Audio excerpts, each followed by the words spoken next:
رسول اللہ صلی اللہ علیہ وسلم نے کہا جو بندہ نماز پڑھنے کے لیے نکلتا ہے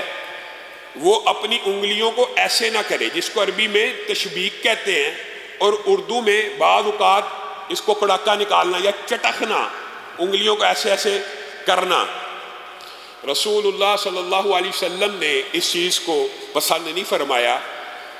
کس وجہ سے؟ نماز کے آداب کی وجہ سے۔ ویسے بغیر نماز،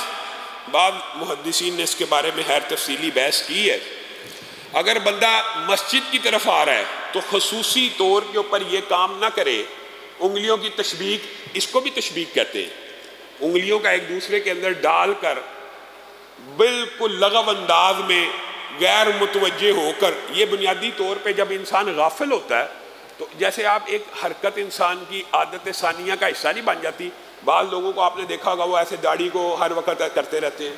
بالوں کو، سر کو، بعض بچے ایک ہی عادت کو مستقل کرنا شروع کرتے ہیں، تو بعض لوگوں کی یہ بھی عادت ہوتی ہے، تو یہ ایک لغو عادت ہے۔ تو رسول اللہ صلی اللہ علیہ وسلم نے فرمایا جب آپ نماز پڑھنے کے لیے جا رہے ہوں تو آپ نے یہ نہیں کرنا۔ وجہ کیوں نہیں کرنا؟ تو اس کی علت رسول اللہ صلی اللہ علیہ وسلم نے بیان کی، کیونکہ آپ نکلتے ساتھ ہی حالت نماز میں ہیں۔ انسان دیکھیں نماز کے لیے آ رہا ہوتا ہے، اگر اس کو یہ احساس ہو کہ میں حالت نماز میں ہو چکا ہوں، گھر سے نکلا، اور اگر اس کو یہ حدیث سمجھ آ جائے کہ میں گھر سے نکلتے ہی نماز میں ہوں، تو بتائیے کوئی لغو حرکت کرے گا؟ یہ بنیادی طور پر ٹریننگ ہے، آپ کی اصلاح کی جا رہی ہے کہ آپ جب گھر سے نکل ہی پڑے ہیں وضو کر کے، تو پھر اب آپ حالت نماز، اللہ نے آپ کو کنسیڈر کر لیا کہ آپ نماز میں ہیں۔ آپ رستے میں کسی کو برا بھلا کہہ رہے ہیں، آپ رستے میں فحش کام کرتے آ رہے ہیں، آپ نماز پڑھنے کے لیے آ رہے ہیں، لیکن رستے کے اندر آپ نظر بازی کے جو جرائم ہیں ان سے پرہیز نہیں کر رہے۔ اور بھائی انگلیاں ایک دوسرے میں ڈالنا، ان کے کڑاکے نکالنا یا چٹکانا، یہ بھی منع ہے۔ نماز کے لیے نکل آئے ہیں، اللہ کے سامنے پیشی ہے، اللہ کے دربار میں حاضر ہونے لگے ہیں، اللہ کے سامنے کھڑے ہونے لگے ہیں، آپ نے اس کو معمولی عبادت سمجھ لیا، آپ نکلتے ساتھ ہی نماز میں داخل ہو چکے ہیں۔ اب وہی ایٹیکیٹس اور وہی تمام چیزیں سوچیں کہ جس طرح آپ نماز کے اندر اللہ کی طرف متوجہ ہوتے ہیں اور معمولی حرکت کے علاوہ نماز میں کثیر حرکت نہیں کرتے، اسی طرح گھر سے نکلتے ساتھ اپنے آپ کو وقار کر لیجئے۔ آپ کسی چھوٹی عبادت کی طرف نہیں جا رہے، گویا یہ ٹریننگ اور تربیت کا حصہ بھی ہے، لیکن فضل یہ ہے کہ گھر سے نکلتے ساتھ ہی آپ نماز میں، اور پھر نکلتے وقت نماز میں نہیں ہے۔ رسول اللہ صلی اللہ علیہ وسلم نے کہا، اور پھر جب نماز پڑھ کے گھر واپس جا رہے ہیں تو بھی اپنی انگلیوں کی تشبیک نہیں کرنی، انگلیوں کو نہیں چٹکنا، انگلیوں کے کڑاکے نہیں نکالنے، کیونکہ گھر واپس پہنچتے وقت تک آپ نماز میں ہیں۔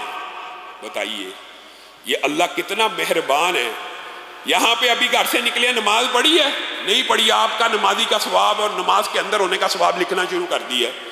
گھر واپس پہنچنے تک آپ کے نماز کا ثواب لکھنا شروع کر دیا ہے، لیکن بنیادی طور پہ یہ ایٹیکیٹس ہیں، آپ کی تربیت کی جا رہی ہے کہ آپ جب نماز کے لیے مسجد کی طرف آ رہے ہوں تو آپ کے دماغ میں یہ بات آ جائے کہ میں اللہ کے حضور، میں اتنی عظیم شخصیت کے سامنے کھڑا ہونے جا رہا ہوں، میں یہاں سے نکلا ہوں تو ہی عبادت کے اندر ہوں، اور حقیقت میں عبادت کے اندر ہے، اور وہ نماز کے اندر ہی ہے۔ اب رسول اللہ صلی اللہ علیہ وسلم کی اس حدیث کی طرف آئیے کہ جو بندہ وضو کر کے مسجد میں آ جاتا ہے، اور یہاں پہ غدا اور راحہ کا جو لفظ حدیث میں ہے، محدثین نے ان کی ٹرانسلیشن یہ کی ہے، یہ صبح و شام کے معنی میں نہیں ہے، یہ خارجہ کے، یعنی یہ نکلنے کے اور واپس لوٹنے کے معنوں میں، آنے اور جانے کے معنوں میں استعمال ہوتا ہے۔ صبح شام کا بعض اوقات محاورہ عربی میں آنے اور جانے کے معاملے میں ہوتا ہے۔ تو جو بندہ